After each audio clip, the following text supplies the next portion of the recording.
Yes. Okay, we've just taken off. We had a countdown, everyone, if you just joined us. Look, hello, everyone, and welcome to our first technology taster series under the ASEAN Fall Armyworm Action Plan.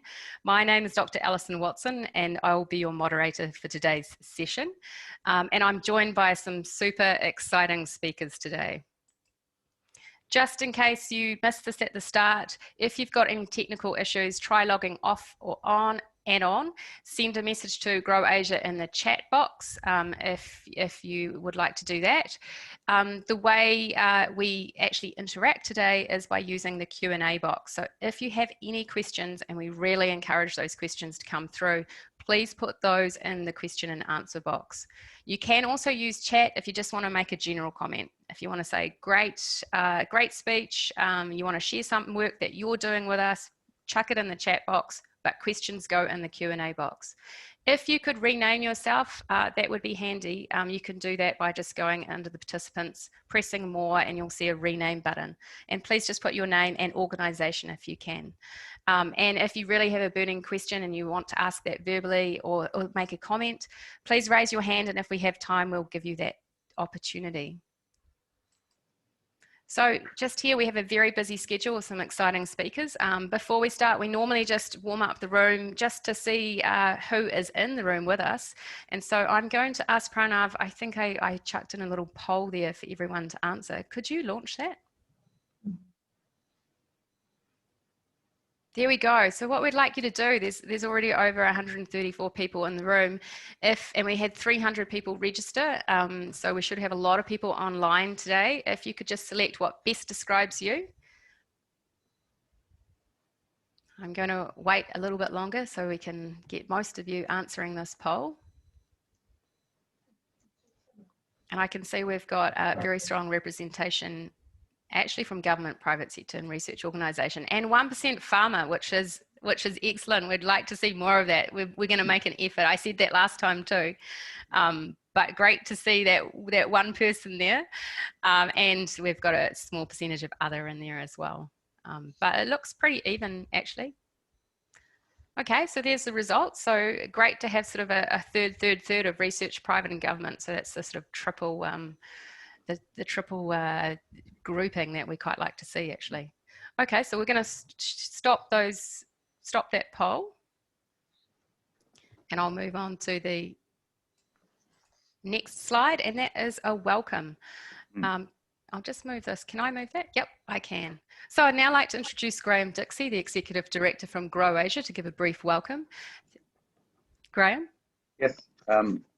Well, you know, I have the joyous job of welcoming you. It's been a fantastic response. I can see 160 in the bottom of my screen, over 300 people registered, and a similar number for the previous one of these webinars. And it seems that we've really got the creation of a community of practice, that there is a tremendous amount of interest and enthusiasm. And something that we constantly find is that people want to learn, and they want to learn from one another. And the takeaway from the last session, and I'm sure we'll have the same one from this session, is that we come away with a sense of surprise that just how advanced and sophisticated the researchers and the people working on this particular problem is in Asia, and the keenness they are to learn from one another so we can build up better, of using each other to climb up a ladder so that we can respond to the problem of the fall armyworm, which we estimated was over $800 million a year. So there's an awful lot hanging on your skills, your understanding, and our ability to share information and respond quickly and effectively.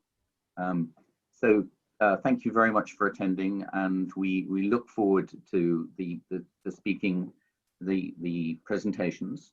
And particularly these ones are very important in that we're looking at precision of application and how we can use technology so that we can be more effective, more cost effective, and come up with solutions which are appropriate to the region.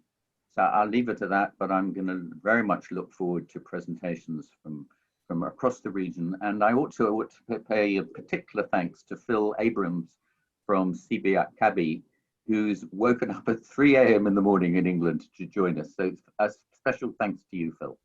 Over. Great, thank you, Graham. Thank you for that introduction. And also, I just make a big thank you to the ASEAN member states for your support to this regionally agreed program, and to MAD Vietnam for your leadership as chair of the action plan. And it's good to see many of you on the call today. So just moving on, we're up to our first speaker today, Dr. Yuan from CAAS. He is a professor of Institute of the Plant Protection in the Chinese Academy of Agricultural Sciences. He's an expert of pesticide science. He's also a leader of projects on the National Natural Science Foundation of China. He's also a founder of the Joint Laboratory for Unmanned Aerial Vehicles with DJI, the world's largest manufacturer of drones. So he's a perfect presenter today on the potential for drones to control fall armyworms. So I think that Dr. Yang is going to present on behalf of Dr. Yuan.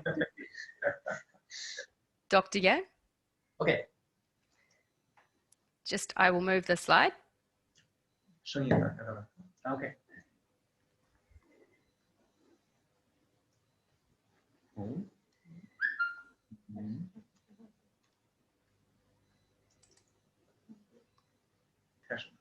Okay, so your first slide after your introduction was this one.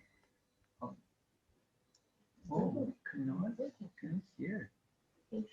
Can you see it? Yeah, sure.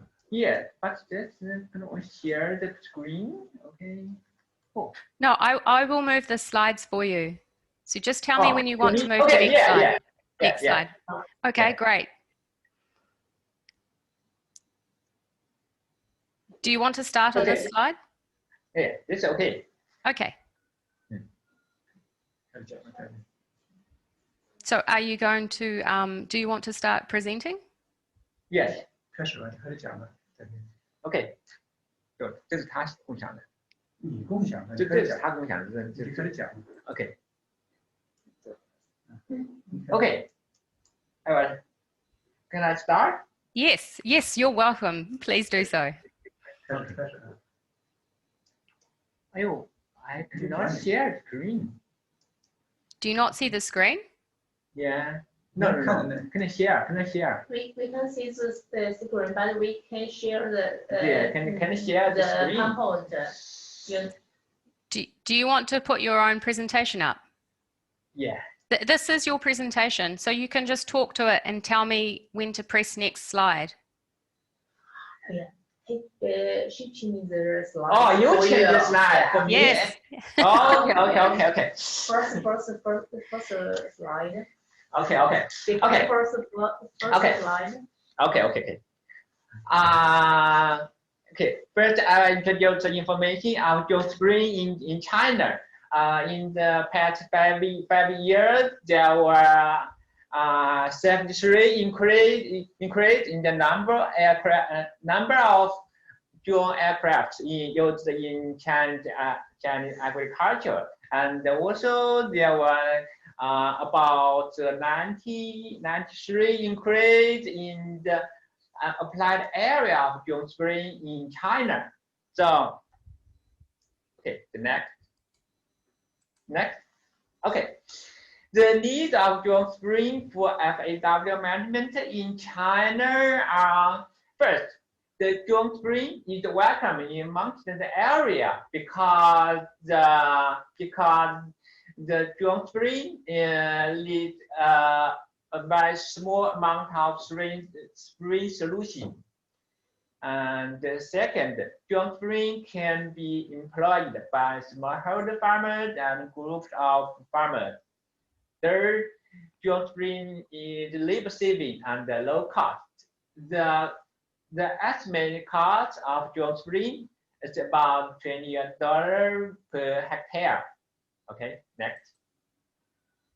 But the drone spraying also has shortcomings. First, FAW Navy migrate to the world of emergency, and they stay inside the world of corn seedlings to care the growing point. But the spray jobless cannot go inside the wall. So spray droplets are hard to reach out the FAW larvae. Okay, next. Second, the high risk of droplet drift. We found the droplet spread by drone can be made 28 meters away from the application site at the wind speed of 0.8. Next. Okay, here are two examples for the droplet drift. The up picture is the poor soybean stem caused by the droplet drift, and the lower picture is the dead crawfish. It happened 2,200 meters away from the application site. Next. So, to solve the problem of drone spraying, we developed the alternative drone application of tiny granules. The strengths of tiny granules are first, the tiny granule can eliminate the drift of insecticide. In the wind shift, you can take a look at the picture. In the wind, a shift may occur to tiny granule, but no drift. And in the downward wind of drones, the wind can facilitate the deposition of tiny granules. Okay, next. Okay, you can take a look at the picture on the left. The top unfolding leaf and the whorl form a lateral structure to collect the granules for the corn plants.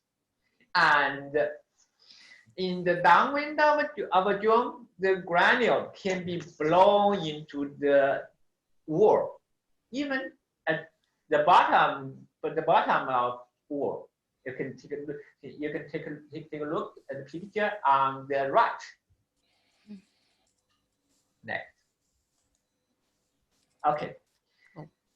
Oh, sorry. Okay. The third strength of the tiny granules is the reduced risk of killing natural enemies by insecticide, because it's a new technology. So this is the hypothesis need to make confirmed. Okay. Here's the characteristics of newly developed tiny granules. The tiny granules are sorted out by CV, and the size of granules are 30 to 40 mesh, and the granule number is more than 8,000 granules per gram. So it is feasible to mimic the spring droplets. So the aim of our technology is to mimic the spring droplets. I think it's a breakthrough in FAW management. Okay, next.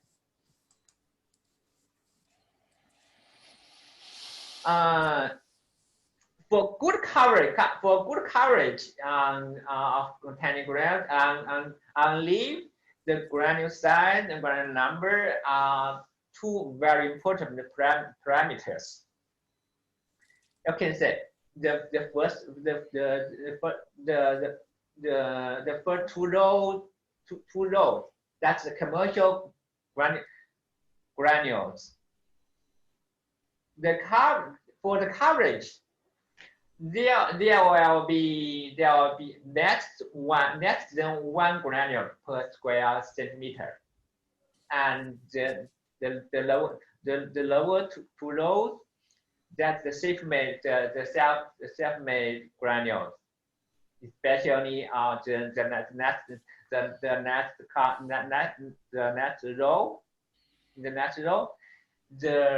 30 to 40 mesh granule.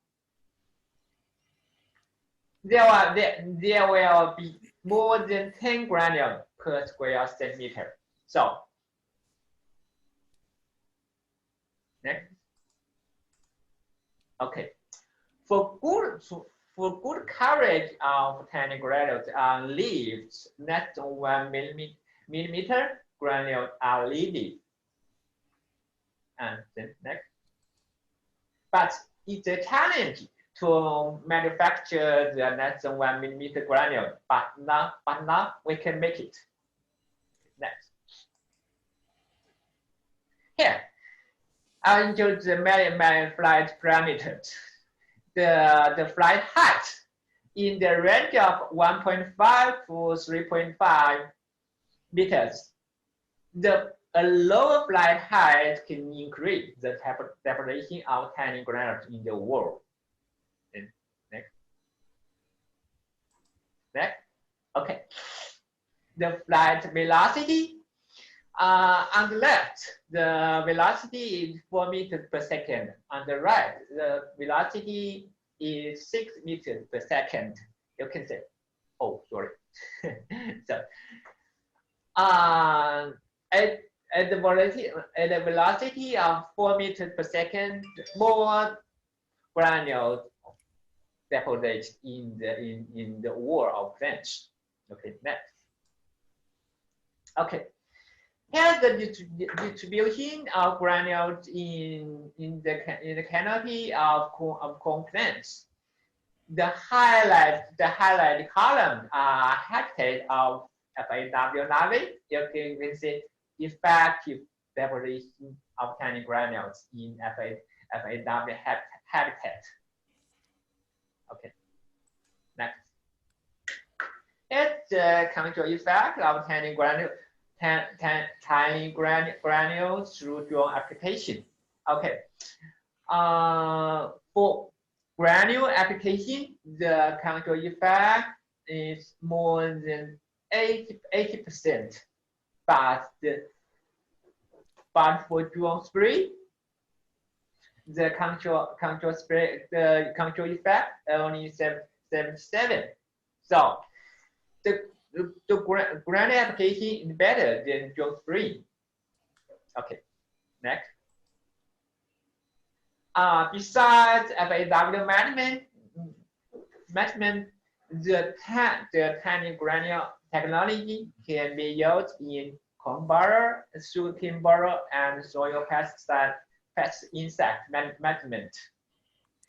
Okay, thank you. Okay, thank you. I'll just turn on my oh, you can hear me. There we go. I thought I'd muted myself. Sorry about that. Thank you so much for that very interesting presentation. We already have many questions for you. So we're going to have about sort of 6 to 10 minutes of questions now. And I have a first question here around the economics of this approach. What is the is the drone, is it costly? I mean, do farmers have to invest in an upfront cost of buying the drone, or do they rent it, or how do you see that working at the moment? Is it purely a research project, and so how do you see that being rolled out for farmer use?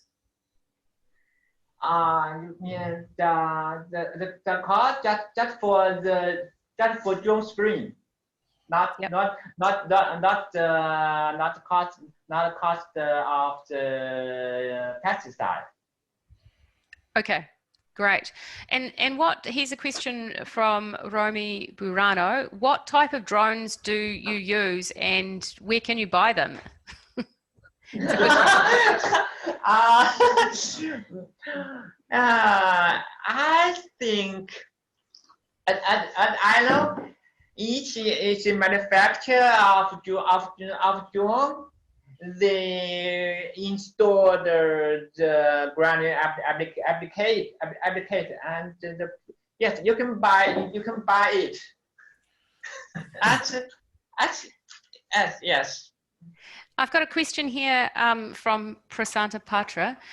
We hear that fall armyworm attack in China has been low to moderate and has decreased in 2020 compared to 2019. What is your assessment on the severity and spread of fall armyworm in China?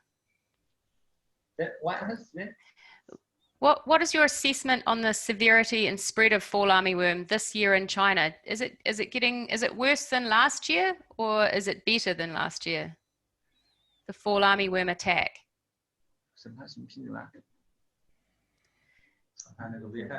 Yeah. I'm sorry. Which speed? In China, is fall armyworm worse this year, or is it better than last year? The infestation of fall armyworm. Do you see it more severe? Yeah. I think the current. I think the current maybe the same. Yes. Same. Okay. Yeah, to next year. Yeah, this year. Yes, I have another question. Have you conducted similar trials on sugarcane stem borers yet? just a hypothesis, I think. Just a hypothesis at the moment. I think the sugarcane borer maybe maybe they stay also stay in the world of sugarcane after emergency and kill the green point of sugarcane. So I think it's very similar to for armyworm. It's very similar. Excellent. Yeah. Thank you. Is there any difference in the effectiveness when this technique is used for different ages of corn? I think it has. Just you can use this technology at the all stage. All stage. Yeah, because I have mentioned in my presentation that the natural structure to collect the granules. That's like a funnel. You understand? Yes. That's very important. The natural structure to collect the granules. Yes, in the world. So excellent. That's a good point. Yeah. So you can apply this technology at the world stage. Excellent. No, that is a very good point. And I've got a question here. You had a slide that showed dead crawfish or crayfish 200 meters from the application site. Was this because of the insecticide had been used wrongly in the first place, or is this something that you normally see?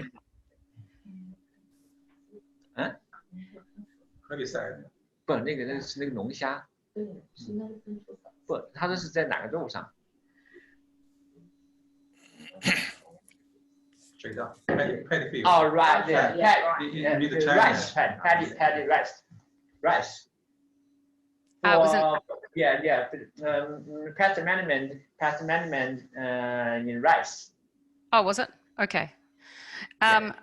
Right, and your next steps, I think I had seen when you announced this sort of new breakthrough with the very small granules, I think you're looking at commercializing this. What are your next steps there? I think that up to now the commercial granule is not suitable to this technology, because I think for good coverage, that less than 1 milliliter granules are needed.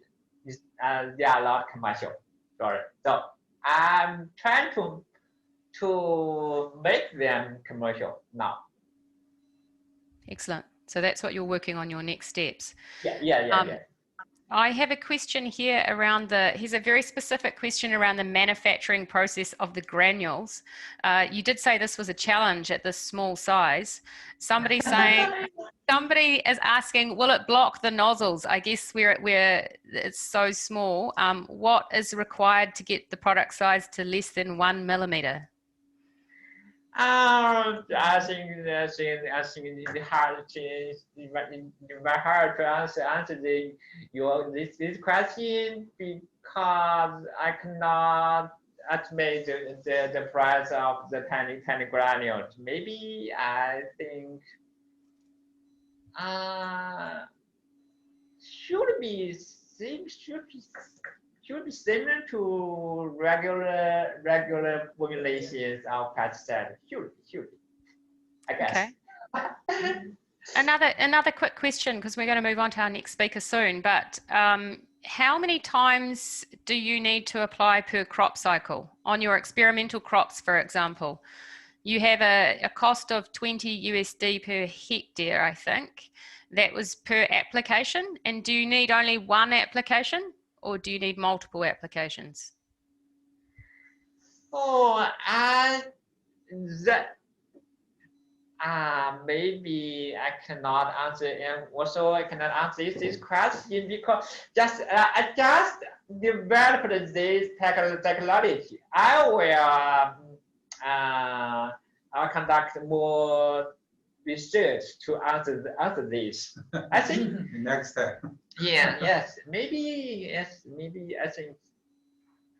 So in your experiment so far, in your field testing, you've done how many? Just one application or 2 to 3 applications?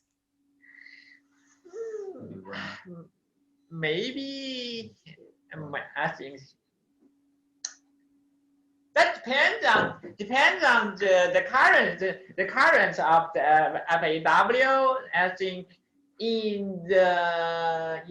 maybe in southern China, maybe 2 or 3 times, but in central China, maybe just 1 time.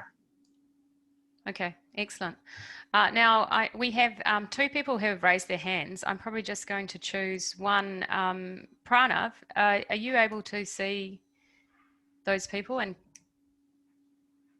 yeah, it's just oh, I think it must have been an accident. They lowered their hands. Oh, excellent. Well, not excellent. It's great to have you raise your hand. So don't let me give you the impression that we don't want you to do that. So thank you very much. We're just going to move on to our next speaker. If you could just stay online, that would be great. The team there in China, and you can actually see the questions that have been asked if you go into your question and answer box. If you have the time. If you have the time to write any answers, that would be gratefully appreciated. And I'm there's some very specific questions there, so people are extremely interested. So that would be most helpful. And I'm then going to move on to our next speaker or speakers. Our second speakers today are from a Singapore startup, Chloropy, and we have the co-founder and CEO, Gajendra Babu, who worked for 16 years in the agrochemical industry, and Apoorv Vaish, who is the co-founder and Chief Technical Officer, who has a master's degree background in robotics. So I'd like to welcome you to the webinar. If you could just make sure that you are unmuted. Yeah. Excellent. Thanks, Alison, and thanks to Croatia to give an opportunity for us to present our technology here. Good morning, everyone who have joined. Nice to see a lot of industry colleagues there as well, and from academia. Yeah, so we are Chloropy. Chloropy Technologies, founded by Apoorv and myself last year. We are a registered company in Singapore and operate in India and ASEAN. So Chloropy is a young deep tech company providing software platform to collect and manage data from farms. Using our platform, agronomists can collect plant level data using drones and the cutting edge AI technology. Today, I will share some of the advanced technologies such as computer vision and drones that we are using to assess fall armyworm damage in farms. Next slide, please. So, you know, drones are powerful tools that can collect huge amounts of data in a short time, and it can cover like 10 to, in 10 to 15 minutes, it can cover an acre. So we then use the proprietary AI algorithms to interpret these images to get very specific insights. Apart from saving time and cost, the data collected is precise and consistent across locations and also over seasons, which is very critical for any R&D activity. So next slide, please. So what exactly we do is we interpret the drone imagery into precise insights using a proprietary computer vision and deep learning algorithms. So when I say precise insights, these can be, classified as quantitative parameters or qualitative. In quantitative, it's about detecting the shape, size of plants, even like a plant height or yield estimations. And coming to the qualitative parameters, we can detect color, pest and disease symptoms, and the quality parameters, other quality parameters like texture even. And we are developing solutions for corn, rice, and a few vegetables. Next slide, please. So we have built this platform called Chloropy Info Management System, or SIMS. So this is an interactive platform for our clients to visualize, run analytics, or store the field maps and data onto the platform. And the SIMS runs on the cloud service and not on your computer, which means that multiple users in your organization or in your team can view the same data from multiple devices in real time. And so pictures have to be uploaded to the platform to get the analytics. And the cool part is that anyone around the world who has a drone can use this platform to perform the analytics. Next slide, please. So getting into the subject today on the Fall Armyworm. So it has been established that Fall Armyworm, if it appears early in the crop season, it can totally damage the crop, causing more than 90% yield loss. So it's very important that the early stage of the crop is monitored for pest incidents and damage for timely decision making, and so that we can protect the crop and protect the yield. So we know that CIMMYT and other organizations recommend that the cornfields have to be scouted every 7 days. But it's very laborious to really, go around the field and scout, which, to scout the field and assess the damage going row by row or do the survey. And that is where these drones are really helpful to do this, scouting and assessing the damage. Next slide, please. So I want to show a few examples of how we collect the data to assess the Fall Armyworm damage. The first is, the first example is about the early vegetative stage. It's around 15-20 days crop. And here we rapidly count the plant stand and the spot areas where plants are missing. So we fly drones over the corn crop and take hundreds of pictures for each acre, and we upload these pictures to our SIMS platform where it processes the pictures for quality and so on. We run our artificial intelligence algorithms to count the number of plants precisely, going like pixel by pixel on the images. These algorithms are built using artificial neural networks, which is a very technical field, and it's usually takes less than a minute to do this analysis. So it's just click up the button, you run the analytics and get the results out. And it's irrespective of the size of the field, so it's quite fast. And next slide, please. So you can here see the small red dots that are on the image. So those are the plants that are identified by the algorithms that we have. Yeah, next slide, please. And you can see a close-up of how these plants are identified in each row and in the plot. So we can identify the plant population of the entire plot or entire field, and also we can identify the missing plants in each plot or each row.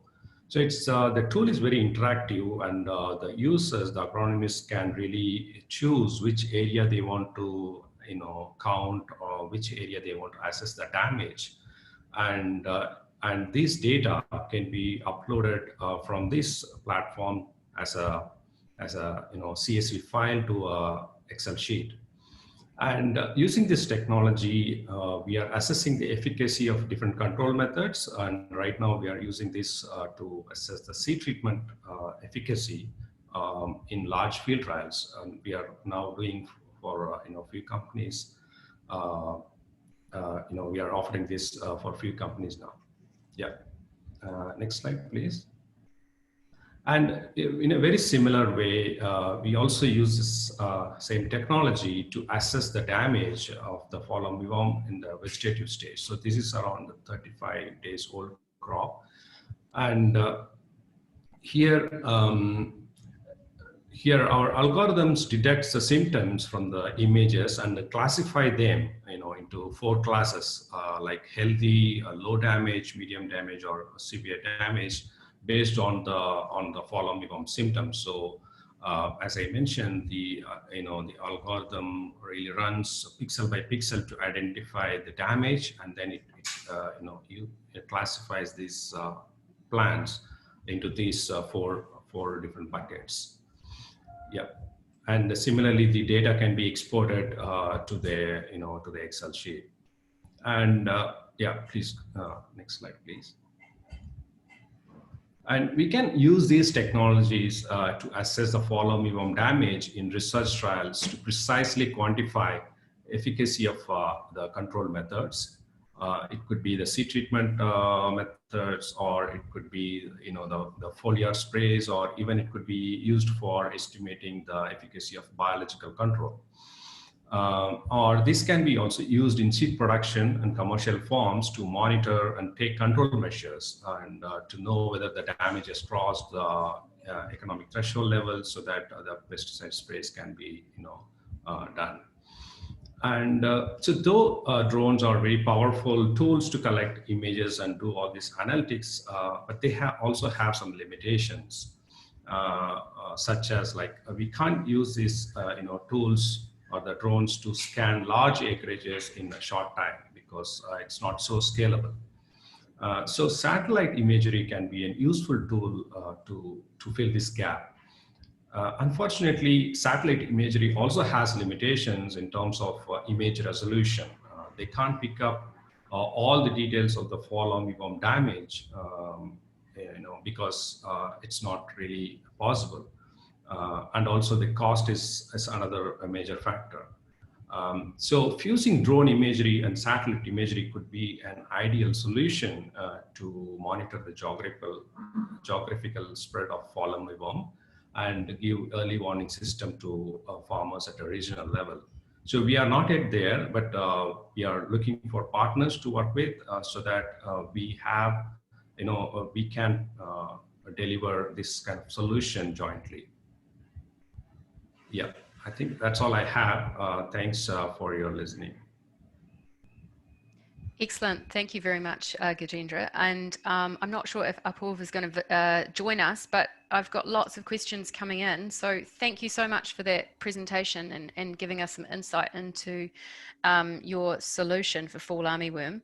I've got a question here.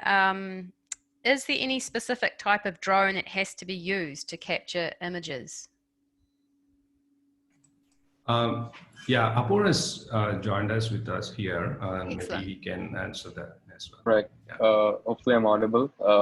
But currently from the very beginning, we tried to make the technology as scalable as possible. So we try to use the cheapest commercial available drone, which has the minimal requirements of the camera, but can still deliver the quality of data that we need. Obviously, the drone is just a way of capturing device, and there's some SOP that needs to be followed, how high it needs to fly and so forth. But the requirements in terms of the hardware are very minimal, actually. Basically, any commercial drone made the text so that any commercial drone can be used to assess the damage. Great. I have a question here from Olivia Reynolds. Can you differentiate fall armyworm damage from other lepidopteran pests that feed in similar ways? And can growers obtain real-time information, for example, the percentage of their crop that's damaged by fall armyworm? Yeah, so on the first question, we can differentiate the fall armyworm damage provided we see the symptoms very clearly. But then some of the damages are quite close, the lepidopterans. For example, other Spodoptera can cause very similar damage. So it's not technically possible to just by seeing the image, to differentiate the damage at the species level. But then knowing the occurrence and doing, having some preliminary information on the spread of fall armyworm in that geography, then it's possible to know what is the extent of the damage. But otherwise, it's going to give more a comprehensive, damage number. Okay. On the second question, so whether it can be done real time, yeah, that's a great question actually. So the technology is available. It's all about capturing the images and uploading to the platform. So as I mentioned, the analytics itself doesn't take more than a couple of minutes to run. So it's all about capturing the image and uploading to the platform, which would anywhere take, if everything is in place, it should not take more than an hour or so. Okay. So you mean for the data analytics, the time it takes for that would be an hour or so from when you collect it. And how long does it take to do, per hectare basis? I mean, how long does it take for the drone to collect all the information and then have it loaded up? Just to fly and collect the data, it may take like 15-20 minutes, from an hectare of cornfield. To upload them, it depends on things like your internet connectivity and so on, but it should not take more than an hour to upload it to our platform. Yeah. And so what is the efficiency of each drone, like in hectares covered per day, and how much is the cost, is an answer, a question that we have from John. Mm-hmm. So efficiency, as I mentioned, the drones have limitations, and most of the drones that are available in the market can fly for a maximum of 30 minutes with one battery. Mm-hmm. Which means that if you want to fly more area, more acreage, then you need to have multiple sets of the battery with you. And so that's all available in the market. It's all up to you, how much you want to do and so on, and how much you can afford. Regarding the cost of the drones can be as low as like $500. So it's quite affordable, and it kind of costs less than a mobile phone these days. So you can really buy these drones off the market and at a very affordable price. Okay, here's a question here, and it is quite specific. Is using an NDVI camera the same as using the AI to assess the corn plant damage, or is it better using the AI algorithm? Yeah, NDVI is a good tool, but our customers need a precise plant level data, and NDVI resolution is not that great to identify the damage on each plant. So we don't use NDVI for this damage assessment purpose, but it can be used for some other for some other purposes. So like getting the health of the crop or overall crop, if you want to assess the damage or health of the crop, or like 5 or 10 hectares, probably it can give some indication. The other drawback with NDVI, just using NDVI, is that you never know what is the reason for the crop health, right? If suppose there could be variety of factors which can cause a crop deteriorate. For example, it could be drought, or it could be flooding, or it could be nutrition, and so on. So NDVI doesn't exactly say what is the cause of the damage or of the. Okay. So your technology actually gives a huge amount of detail around what is actually causing damage to the crop. Correct. And is it still effective in hilly areas? You can use it in all areas? Yeah, it can be used in all terrains. Actually, it's more useful for slopey terrains and where manually it's not possible to access. And you're testing this at the moment, or you're doing trials, field trials. Which countries are you currently working in? So we are working in India, and we have a pilot project in Indonesia as well. But as I mentioned, this is open to like anyone who has a drone and who can fly a drone in their geography. So actually, it's not restricted from a service delivery point of view. Great. I've got one question here, and then I think we need to move on.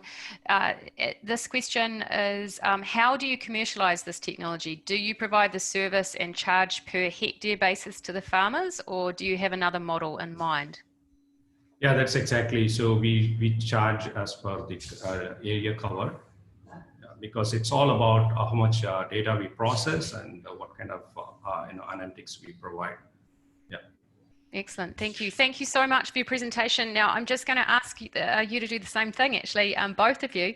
If you can hop on to the question and answer section, you can see all the questions that have come in about your presentation. And if you could have a go at answering some of those, that would be greatly appreciated. And thank you, both of you, for joining us today. Thank you. Thank you very much. Yeah. Thank you both, and good luck. Thank you. Bye-bye. Right, we're going to move on to our next speaker today, and that is Phil Abrahams from Prize and Kabi. Phil is actually joining us from like sort of 3 o'clock, 3:30 in the morning from the UK. So he's done a fantastic job, and he looks very fresh and ready to go, actually. So welcome, Phil. Thank you, Alison. Looks can be deceiving. Good morning, all. Thank you for the invitation to Croatia. This is an excellent webinar. I'm really enjoying the presentations so far. So this is to give a background to a program, a 5-year program funded by the UK Space Agency called PRIZE, the Pest Risk Information Service. So on we go, Alison, please. Just as a background, and you may have seen that there was a link in the invitation to the webinar, which you're welcome to view an 80-second overview of what PRIZE is doing. Our output is to determine how we can provide relatively geospecific time to action alerts to farmers and intermediaries and to stakeholders in the agricultural sector on the economic thresholds to intervene on particular pests, including fall armyworm, on the assumption that resource-poor farmers may only have a very limited number of shots of being able to intervene with pesticides to kill a particular pest. So when are they best able to make that intervention and kill the maximum number of insects? We're combining a whole range of Earth observation data from land surface temperature, leaf wetness and vegetation index, running a combination of phenological and statistical models that look at the biology of the pest in relation to the above issues such as temperature, with temperature being the most important factor, and combining that with calibration and validation with real-time field observations, which we use for ground truthing, and we're using combinations of such things as ground-based data loggers and extension staff from another program that we use, such as PlantWise, which trains our plant doctors who are able to give us observations. PRISE is an experimental program, and it's currently running in Kenya, Ghana, Zambia, and Malawi. To the next slide, Alison. Thank you. So we're not just looking at fall armyworm, we're doing within this pilot testing models for a variety of insect pests within the maize cropping system, so maize, beans and tomato primarily. We're beginning in this year and next to take a look at how we can model some of the main economically damaging plant pathogens on maize, bean and tomato, and we'll be widening this out as the program matures into other crops and other pests. And next slide. All of the data that we talk about, the maps, standard static sources like county maps, administrative maps, these are layered with other information from our partner Assimilar, and then they are taking dynamic source information, both live and legacy data on weather, combined with the observations from satellites, which depending on the data set are either updated every 15 minutes, every few hours, once a week, and so forth, through to just requiring a one-time shot. And then we're also blending that with the observations from the PlantWise program, which is basically a global program of, if you like, pop-up plant health clinics with trained plant doctors giving feedback on pest observations that they observe in a network of plant clinics spread across Africa, Asia, and Central America. These are all blended into a data cube, which generates the risk models that help us provide pest and disease forecasts, which we then spread out. Our aim is to try and provide farmers with advance notice, typically 7 to 10 days advance notice of when to take action to reach that peak optimum intervention. On to the next slide. So the pest models are looking at the likelihood of a pest burden exceeding the economic threshold at a particular location. By the economic threshold, I mean, is the cost of the damage of fall armyworm likely to exceed the cost of treating the fall armyworm? If it's not, then the farmer is spending his or her money too soon, or indeed may not even require to spend their money because the treatment will be more costly than the damage that they could bear. But vice versa, it's important that they do it in reverse. And if the damage is going to be more, then the medicine, if you like, is a good investment. We're looking to see whether we can provide in the models sufficient accuracy that we're confident that we are providing predictable population growth relative to temperature, and are those growth patterns common across agroecological zones for that pest, irrespective of the numbers of pests at a location and the locality. And the evidence so far as we move into year 4 of the program is yes, the accumulation population burden follows the same curve, which is validating the models we're running. The models are a combination of spatial and temporal pest risk mapping, therefore. The satellite pixel sizes are 10 square kilometers. With the ground-based loggers and weather masts that we've been using, that's been brought down to 4 square kilometer grids. And during the course of this year and early next, we anticipate being able to reduce that resolution to 1 square kilometer. The models factor in the overlapping instar stages of the pests that we're looking at to determine at what stage of a particular pest the damage has been created. And we're looking for insect pests, in particular, the degree days. So insects, as you'll know, breed within minimum and maxima temperatures. We can convert those to calendar days since the planting date because of the average constancy of temperatures over the last 20, 30 years. Despite the issues of climate change, there is still relative constancy in the short term, which allows us to understand how many generations of a pest are appearing. That helps us run a development rate model to predict in the number of degree days the phenological events in the crop, in the pest biology from the date of the crop start to allow us to give that peak kill time to action. And then we're comparing additionally that information against legacy information from the last 18 years average for particular areas. So we can tell farmers and extension staff, compared with the average for the last 20 odd years, is the breeding rate of this particular pest running slower or faster than the average? And that will help us also indicate whether action events need to be brought forward or feasibly would be pushed back at points in the growing season. Next slide, please, Alison. We're disseminating this through two methods primarily. We're using mobile partners in Africa, Precision Agriculture for Development, ISOCO, and shortly ICAO, to push out SMS alerts to their farmers, but we're also providing twice monthly PDF bulletins per crop to our plant-wise plant doctors.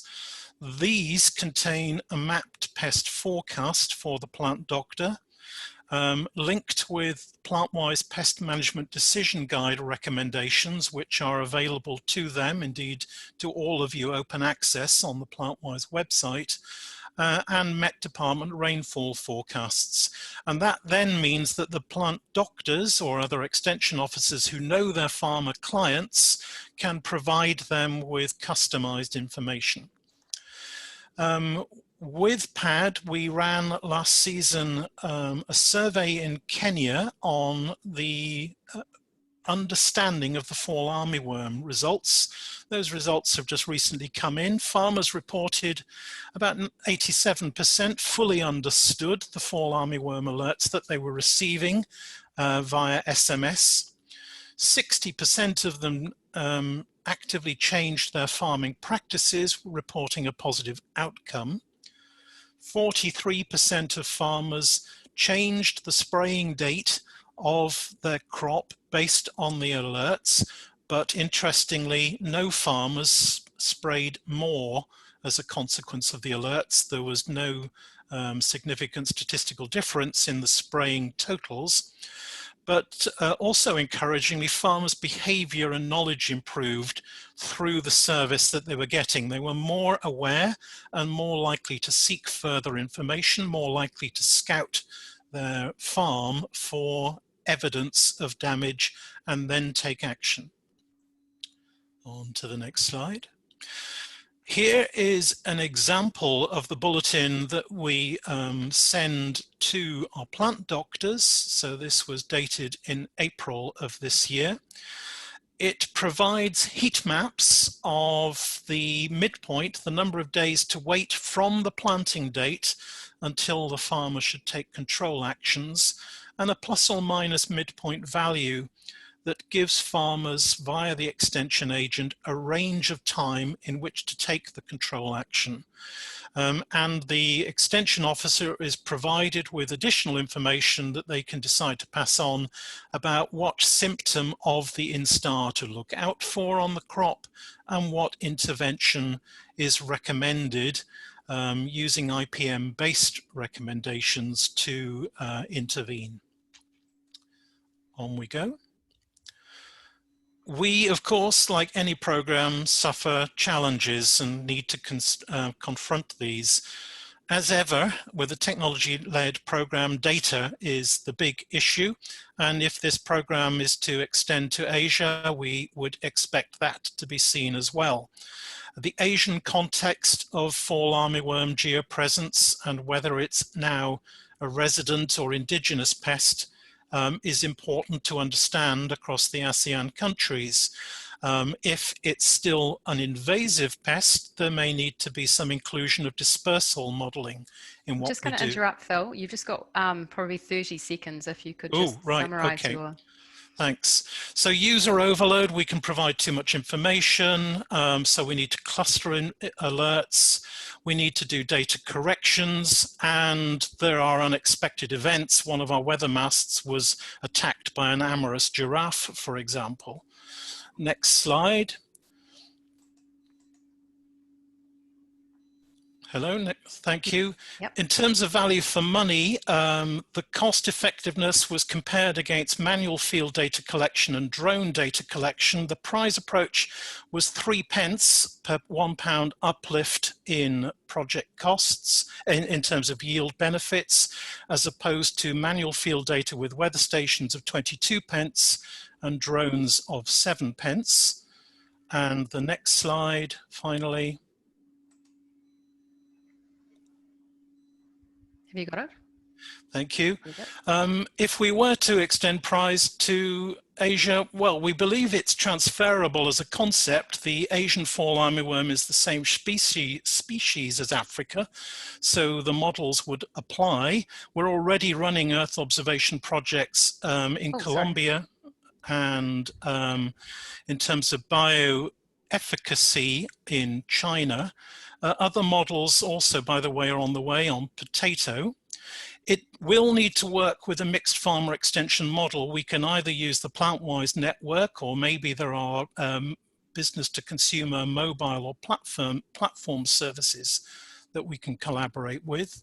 It would need data and literature sourcing, and of course a clear Asian user-driven proposition. The issue is who pays. The service is free to farmers, so there would need to be some level of support either from the donor community or business players who see benefit in understanding the risk to their growers and their sector by using and leveraging the data analytics from prize. So sorry for a rush at the end there, but happy to take questions. That's great, Phil, and thank you very much for that. It's a very detailed presentation. There's lots of information in there. A couple of questions. I mean, you talk about here potential for a pilot in a country in Southeast Asia. How long would it take to get sort of a pilot up and running? I mean, what kind of information do you need, for example, to plug into your models?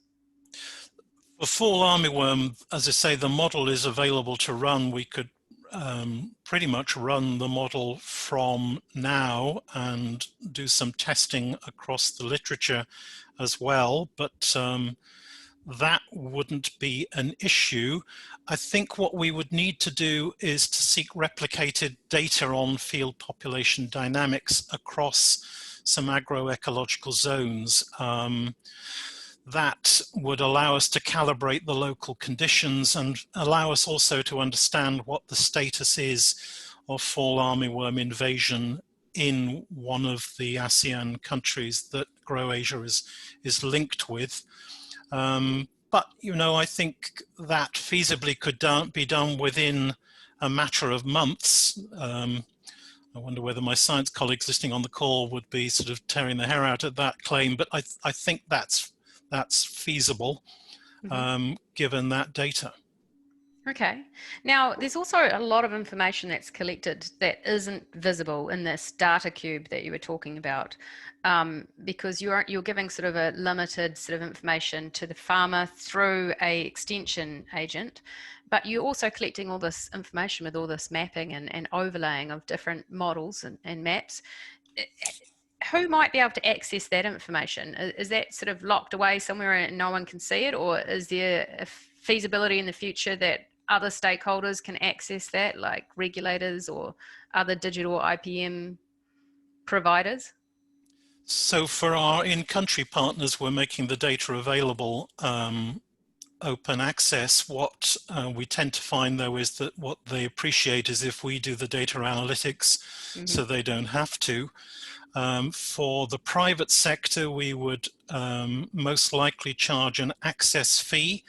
We're working through the business metrics of that now. So either we could charge to hand over the raw data for a commercial company to analyze themselves, or we can do an analytics service under terms of agreement with them.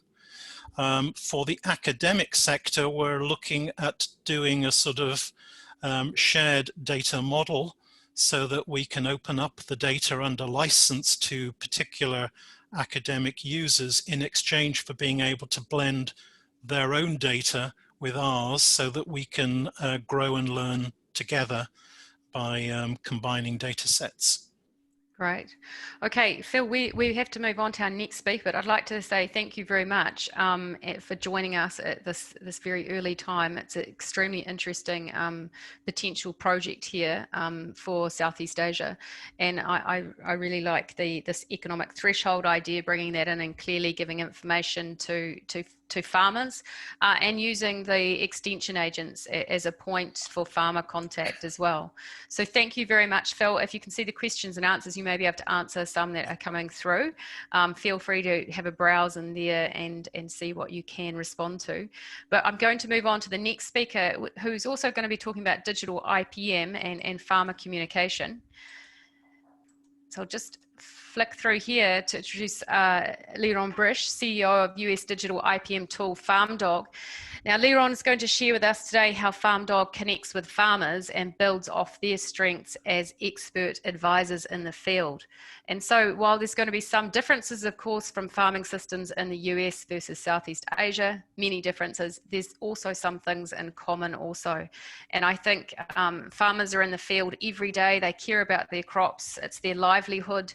And Liron is going to show us how to tap into that source of valuable information and expertise. Liron, can you join us?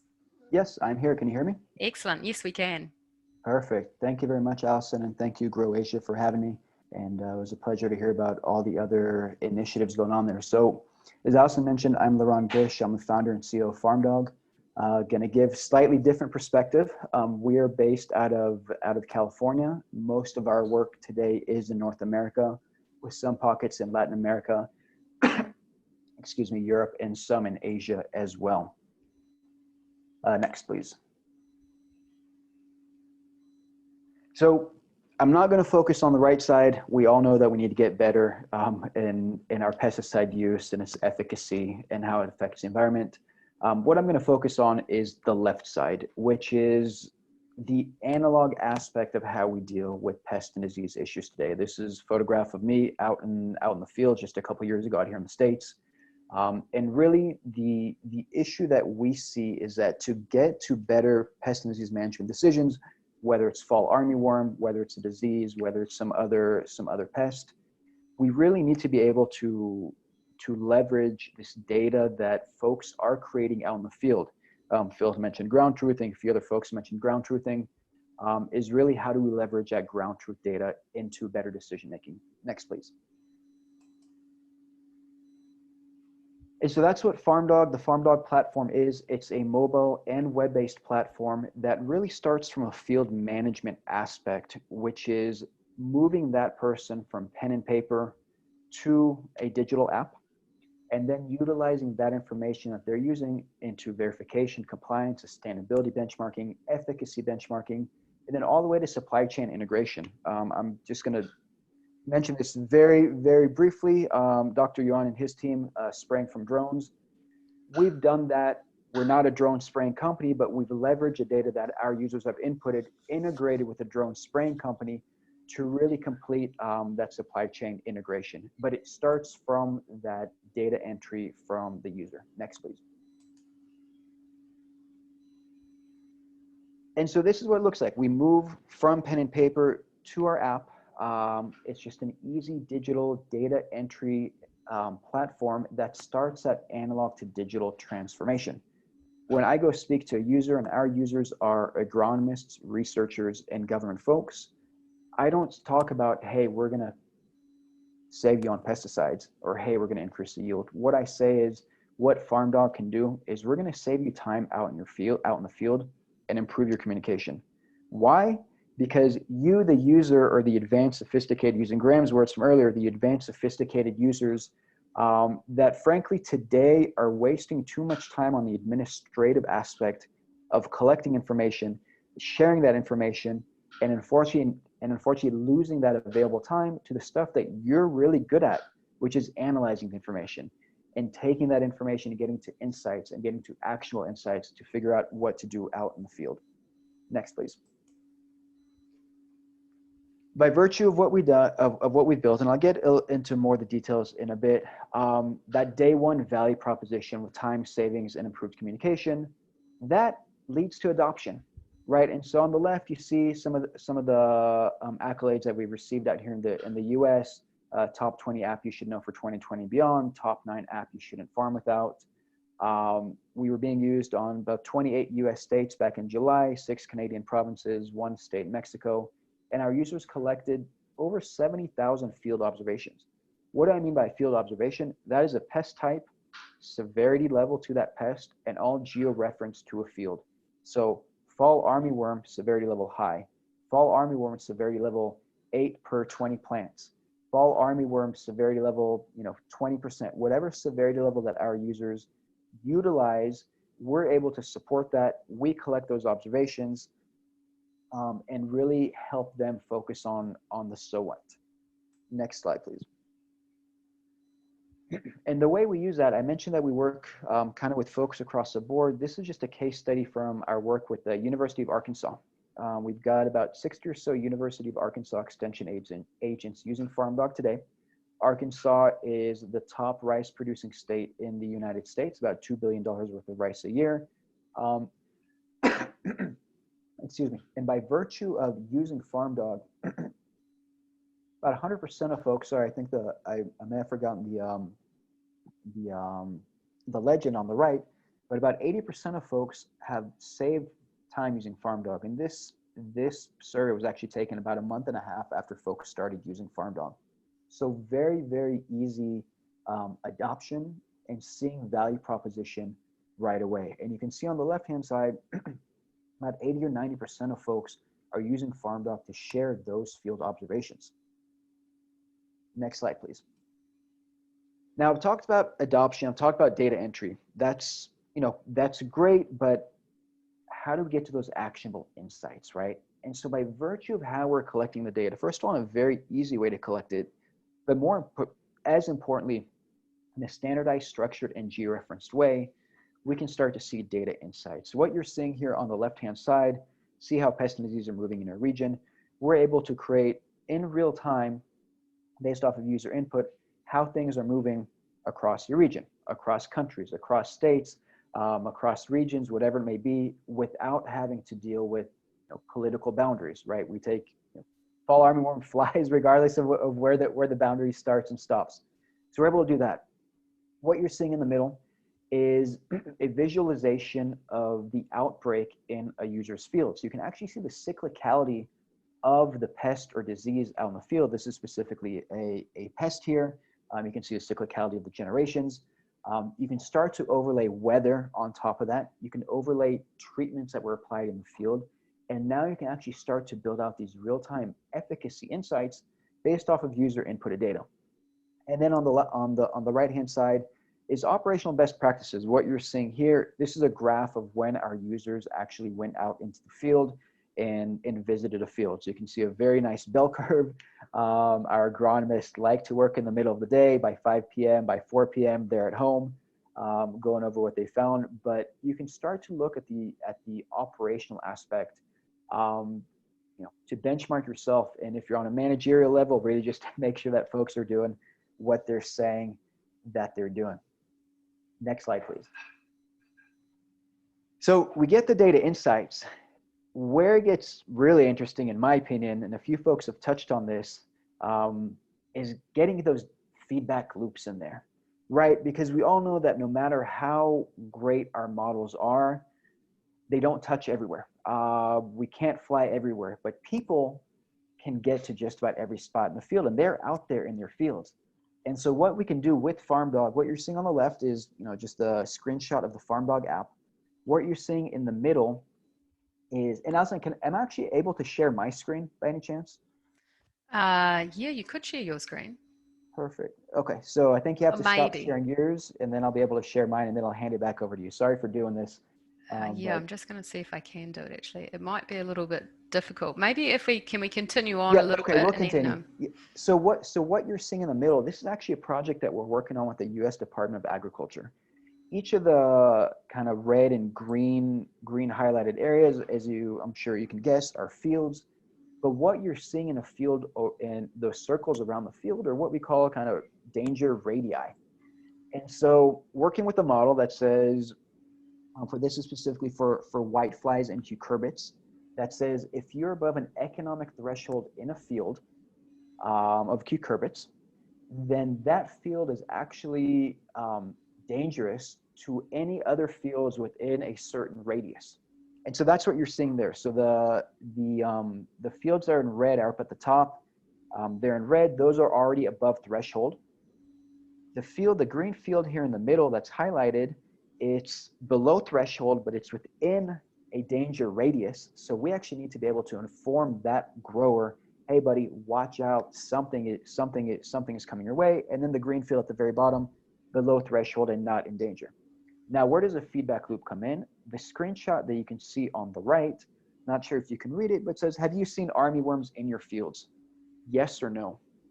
We're able to target our users by a trigger, so pest or disease severity level, by geographic proximity to where that trigger was created, and then by crop type. So if you've got a field that an agronomist, a researcher, somebody goes out to and says, oh wow, fall armyworm is here 50x above threshold, right? This is an issue for everybody in the area. So everybody on our platform, first of all, we can send out a warning to anybody within a certain geographic radius, so let's call it 20 kilometers, and say, hey everybody, watch out, armyworms in your area. Just as importantly though, we can build in that feedback loop and say, hey, not watch out, armyworms are in your area, but hey, we think there are armyworms in your area. Be vigilant, go out and scout. Did you find any? Yes or no? And then they're able to essentially enter in that information by, they're bypassing the complex observation form. They're bypassing that and sending that data back to us. Feedback loop straight into our algorithm, and we can continue to improve that. Next slide, please. So the question for us has always been, how do we turn agricultural best practices into digital best practices? And what do I mean by that? In the US, 85% of growers, according to the US Department of Ag, scout their fields. Of corn and soybean growers scout their fields. The problem is about 50% of those folks are still using paper records. And another 20% are only texting out information to somebody else. And so we're creating this treasure trove of information each and every day that can help in these early warning systems, but we're just not capturing it. And so that, to me, that is probably the biggest challenge in what everybody's doing is how do we get folks to adopt what's going on? Next slide, please. And so here are the few things that we've learned. One is you got to make it easy to use for all stakeholders. And I'll get a little bit more into the details in a second. The second is aligning with existing operations. So in the US, as you saw, 85% of folks are scouting.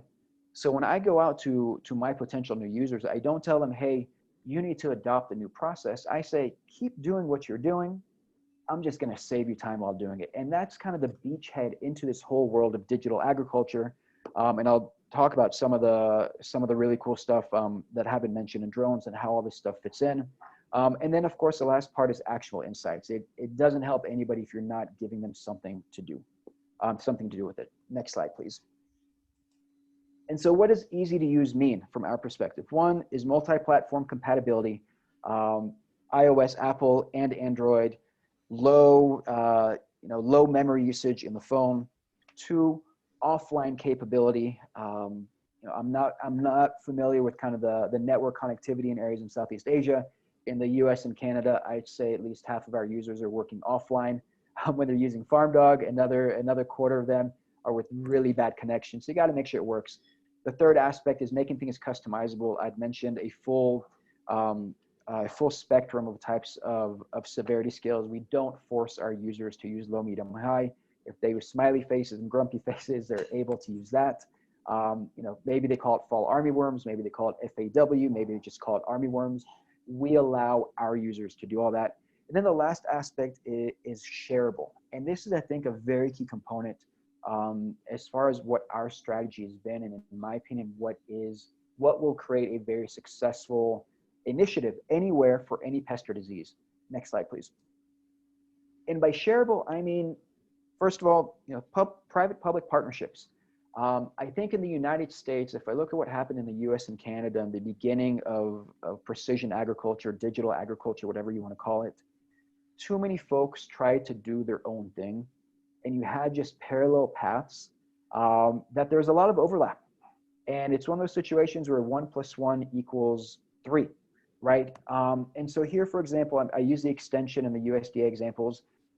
That's where the researchers, that's where the doctors, the experts sit. They're excellent at that. They tend to be less good at building out, mobile apps, whatever it may be. On our end, we tend to be much better at building out mobile apps, but we're not we don't have doctorates in entomology and pathology and plant pathology, whatever it may be. And so for us, one of the key things was building out this private-public partnership aspect so that we can leverage what they're credible at and what we think that we're good at. Next slide, please. Perfect. And then the last aspect of this is really, it's not just private-public partnerships, it's private-public partnerships. And this is why I enjoyed hearing about what a lot of other folks are working on is, again, all this stuff has to integrate. So I talked about user inputted data. But we've also integrated drone imagery, plane imagery, satellite imagery, weather information, pesticide labels. We've integrated with John Deere. And really what you can see on the left-hand side at the bottom of the screenshot is different data layers that our users are able to pull in to FarmDog. And so for me, whatever region it is, whatever pest or disease, whatever crop type, I just think it's really key to take this sort of ecosystem approach and figure out how all the puzzle pieces fit together. So that's FarmDog. Happy to answer any questions. Thank you. Great, thank you very much, and that was a great presentation. It's good to see that sort of information coming from the bottom up as well, from farmers, current practices and what they're doing, and capitalising on that farmer knowledge. A couple of questions here. How do you make sure that the data you're using for your AI engine is reliable, and how do you aggregate that from so many users into that reliable insight? Yeah, so there's a few aspects here. The first, as you can imagine, if you get hundreds, thousands, however many users, if you get 2 users, you're going to have somebody writing out Fall Armyworm in 5 different ways, right? And so one of the main challenges really is to standardize that sort of information. And so we utilize a few things on our AI engine to just clean out the noise. So just to give you an example, the first input that somebody puts in, we don't utilize that in our alert system. We don't use that in our algorithms because we're just going to assume that's a trash test input. And so there's a few different things in there. There's some keywords in there that you folks, at least in the US, tend to use over and over again. And then also, for example, if somebody enters in information in the off season, right? If we get a user in Canada that puts in a visit and has a bunch of observations in the middle of February, we're about 99.99% sure that's not real data, and we don't want to be using that. So we filter out a lot of that information. The second aspect, yeah, go ahead, Alison. No, go. The second aspect. Yeah, the second aspect is really how do you standardize information, right? The great thing about what we do, in my opinion, is the customizability aspect of it. The challenge is if you've got folks using 10 different severity scales, is how do you compare a 1 through 10 severity scale to a low, medium, high, to a percentage, to a smiley face? And that's really where I hand it off to our data scientists, but there's a lot of research folks on here.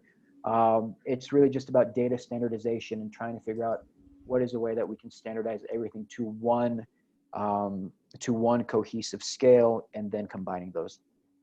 Excellent. Here's another question. How important do you think it is to use or tap into those key farmer influencers as a sort of focal point, or a FarmDog user, or digital IPM user? It's incredibly important. When we start off, so we've been around a little bit more than 4 years now. When we first started off, we would go speak with growers and they'd say, who are you, right? Why should we use your digital platform?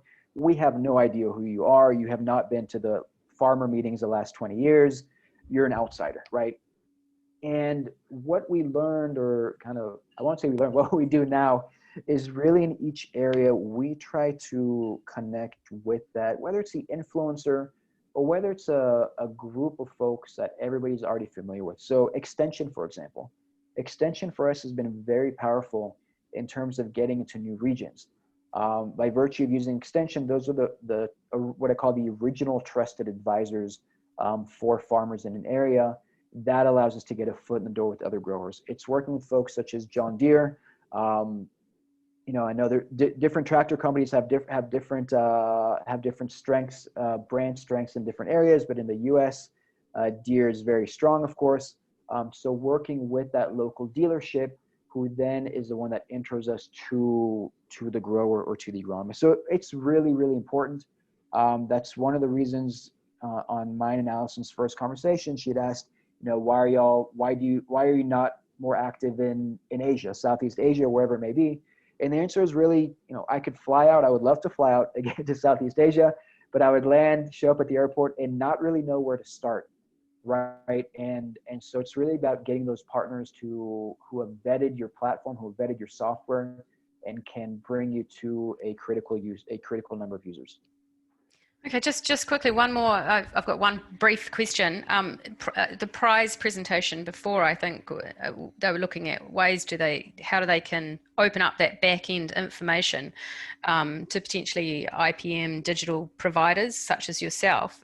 Do you think this is something that would be valuable to platforms like yourself in Asia, for example? Definitely. So, you know, I think what's great, you know, Phil, I won't speak for you, but what I loved about what y'all are doing is that it's an open platform. And similarly on our end, we have an API that we open up to our partners, so you can pull out all that data in a standardized, structured, geo-referenced way. You can pull that out. You can do your research, push your algorithms on top of it. And so for me, I'm all about open platforms. At the end of the day, our users, whether it's the grower, the agronomist, the researcher, the data is his or hers, and we want you to be able to do what you're best at. That's pulling that out and getting to actionable insights. We're here to serve as a platform for you to do that. We're going to provide you insights that we hope are helpful, but at the end of the day, you're the one that's on the ground and really knows where to push this towards. Great. Well, thank you, Liron. And I'd just like to say thank you to all the speakers. Great presentations, very interesting. We've got a really spread of different views, from drones to pesticide pellets to surveillance, right through to prize and the UK Space Agency's ability to share some of its data and CAAS's plant-wise resources, and finally to this digital farming IPM tool that Liron has developed in the US to give us some ideas what could be capable in Southeast Asia. So thank you to all of you. I'm just going to invite now quickly Paul Vautier, the Director Knowledge and Innovation at GrowAsia. He's just going to provide a few thoughts and direct you to some further information on what GrowAsia is working on. Paul, are you there? Hopefully he is.